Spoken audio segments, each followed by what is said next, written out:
안녕하세요. 정보가 세상을 바꾼다의 인포뱅크입니다. 이번에 전해드릴 내용은 일본과 손잡는 TSMC 반도체 R&D 연구소 설립, 삼성전자 견제에 대해서 한번 알아보겠습니다. 여러분의 구독, 좋아요 한 번씩 눌러주시고 이야기 시작을 해보겠습니다.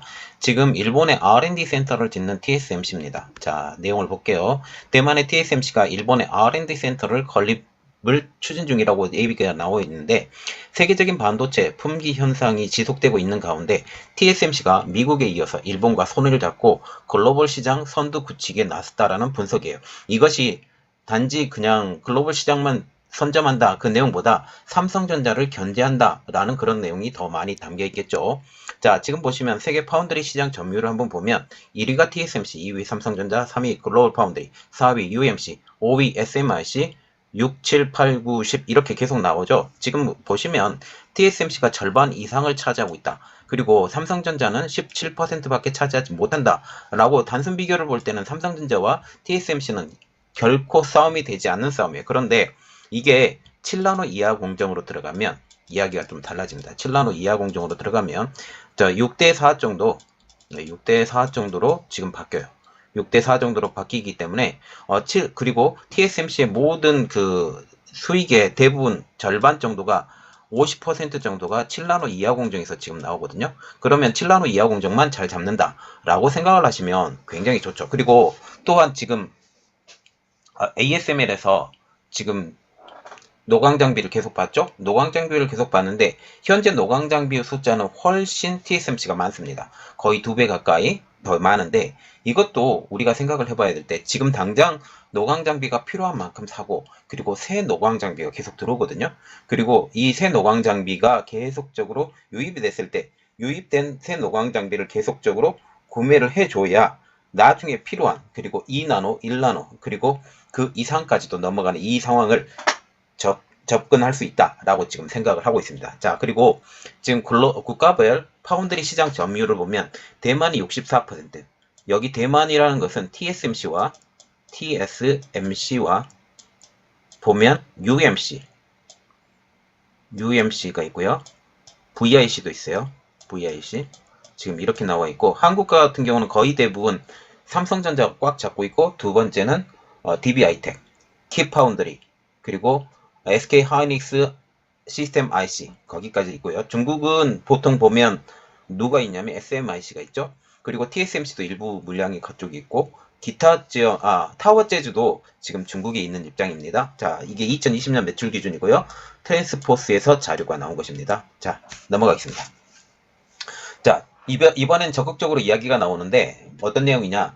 일본의 R&D 센터를 TSMC에서 짓는다. 이 내용이 니온 게이자이 신문에 나왔는데요. TSMC가 이바라키현 스쿠바시에 일본 내 최초로 연구소를 짓는 방안을 막판 조율 중이라고 9일날 보도를 했어요. TSMC는 이를 위해서 일본에 새로운 회사를 설립하고 약 200억 원, 2124억 원을 투자할 계획이라고 지금 발표가 나오고 있습니다. 이곳에서는 반도체 후공정에 대한 기술 개발이 집중적으로 이루어지고 생산 라인 설치도 검토되고 있다고 니온 게이자이 신문은 전하고 있는데요. 우리가 정말 눈에 봐야 될 것은 반도체 후공정이에요.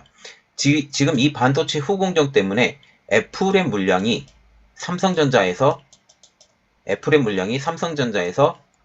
지금 TSMC로 넘어간 상황입니다. 이전에는 지금 삼성전자하고 계속 조인트를 했었거든요. 조인트를 했고 미국에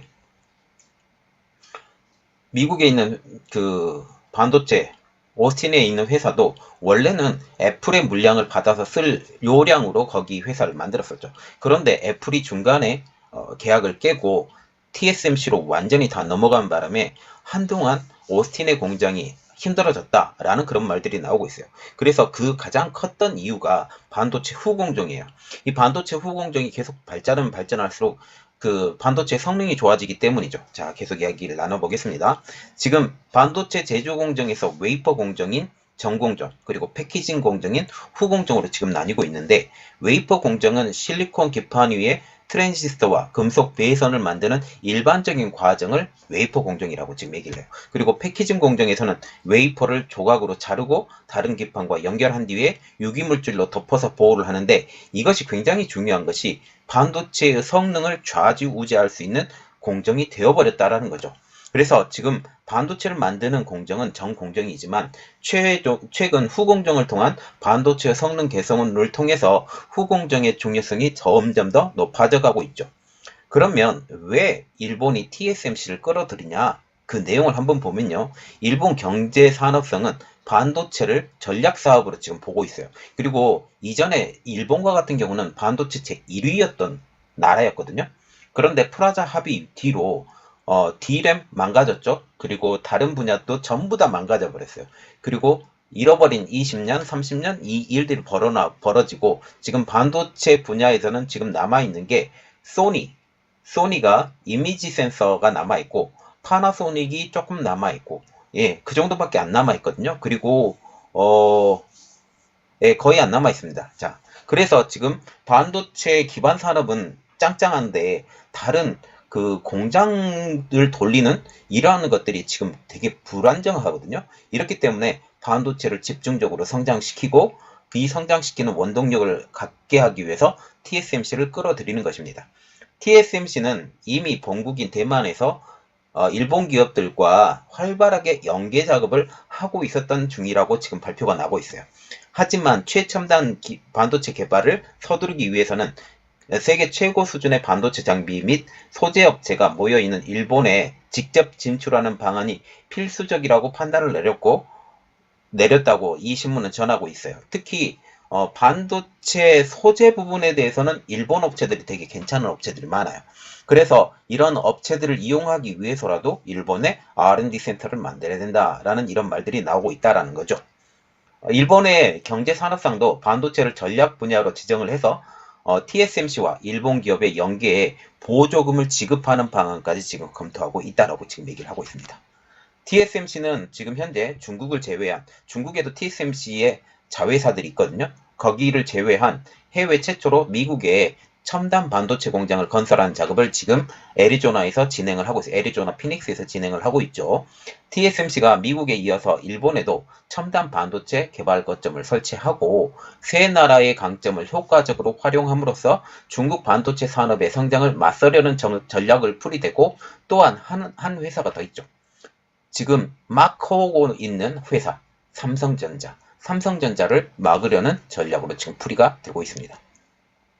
그리고 미국의 중국 제조로 중국 통신장비 업체 화웨이와 거래를 중단한 뒤에 지금 화웨이와 같은 경우는 TSMC의 2위 거래처였었거든요. 2위 거래처였던 화웨이를 완전히 잘라버리고 미국 반도체 업계와 협력 강화를 나선 것이 미국의 첨단 반도체 공장을 만드는 거예요. 여기에 지금 3나노 공정까지 들어간다라는 그런 말들이 나오고 있죠.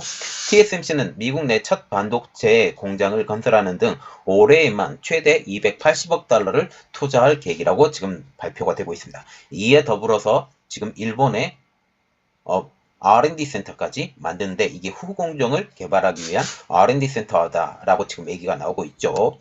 그리고 지금 일본에서 반도체 산업의 육성을 계속적으로 이야기하고 있는데 일본의 반도체 업체인 르네사스 일렉트로닉스는 지금 영국 기업 다이얼로그 세미컨덕터를 매수하기로 합의했다라고 지금 발표가 나오고 있습니다. 매수액은 6,179억 엔, 한국 돈으로 6조 5,623억 원이라고 지금 발표가 나오고 있습니다. 르네사스는 이번 인수를 통해서 기본 사업의 핵심 부분인 자동차용 반도체 부분과 5G 이동통신 분야를 집중적으로 육성한다라는 지금 방침이에요. 특히 르네사스와 같은 경우는 지금 자동차용 반도체 부분이 주력입니다. 이쪽이 주력이고 이 주력이 지금 호황이 맞고 있죠.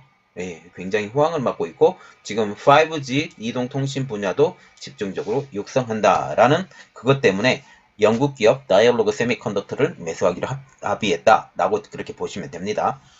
그리고 지금 유럽에서 불고 있는 반도체 자급자족, 탈아시아의 목소리가 나온다라는 내용을 잠깐 언급해 드리겠습니다. 반도체 경쟁력을 키우기 위한 세계 각국의 경쟁력이 지금 치열하게 벌어지고 있죠. 유럽은 최대 500억 유로, 한국 돈으로 67조 5천억 원을 반도체 산업에 투자하는 방안을 지금 추진 중인데요.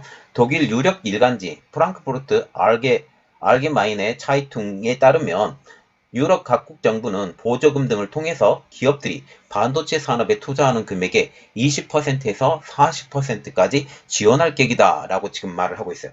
이 지원금이 있다면 훨씬 더 빨리 성장을 할 수 있겠죠.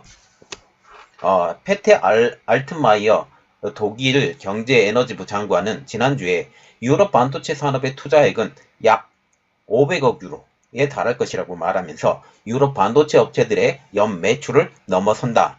이 투자액은 연 매출을 넘어설 만큼 어마어마한 돈을 투입하겠다라는 그런 말과 동일하게 되는 거죠.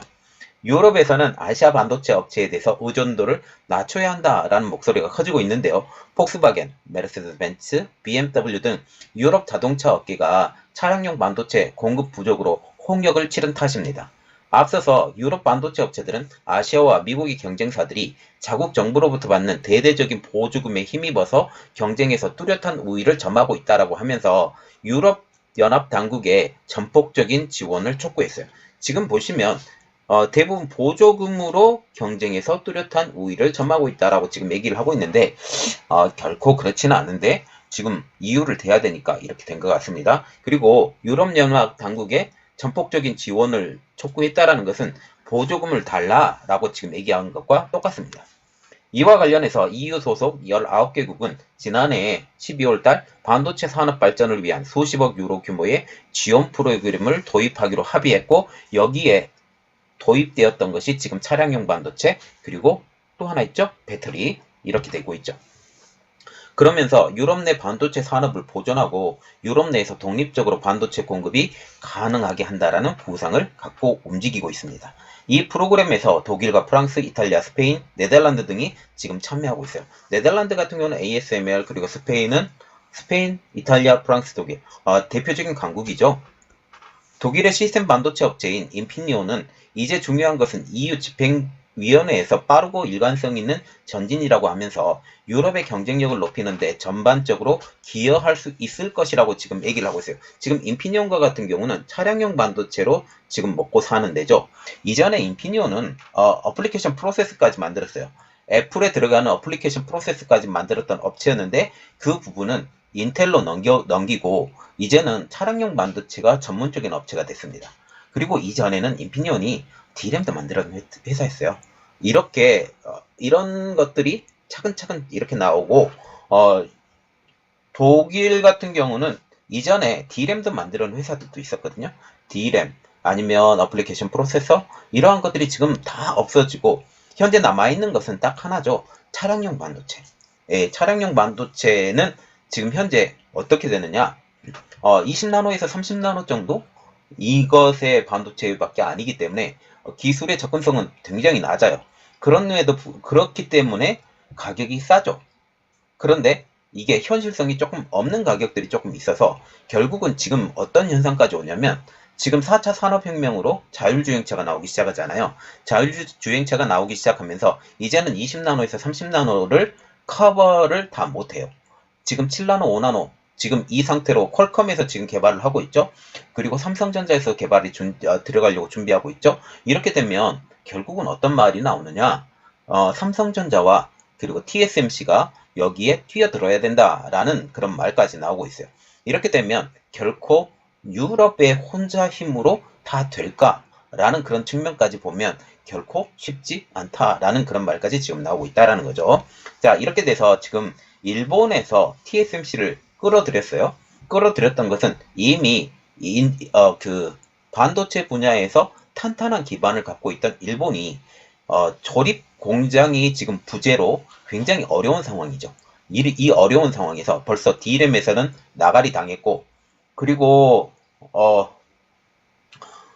낸드 플래시도 나가리 당했고 다른 것들을 지금 성장을 시켜야 되는데 지금 소니가 대표적으로 남아있는 게 이미지 센서죠. 이미지 센서 같은 경우도 소니 같은 경우도 자기 자신이 직접 만드는 것이 일부 있고 또 TSMC의 그 부품을 의뢰를 하는 경우가 좀 있기 때문에 자체적으로는 다 사용하지 못한다 라고 보면 되겠습니다. 그리고 이렇게 되면 오히려 소니를 중심으로 해서 TSMC가 같이 들어갈 수 있고 그리고 다른 분야도 이렇게 팹리스 업체가 있다면 TSMC가 지금 일본에도 공장을 만들 수도 있지 않을까라는 생각도 갖게 되기 때문에 이것은 추후에 지켜봐야 돼요. 추후에 지켜봐야 되고 이러한 상황이 어떠한 상황이 되는지 나중을 지켜보면 좋겠습니다. 이번 내용은 여기까지였고요. 저희 내용이 여러분들에게 도움이 되셨다라고 생각을 하시면 구독과 좋아요 그리고 알람 설정까지 좀 부탁드리겠습니다. 감사합니다.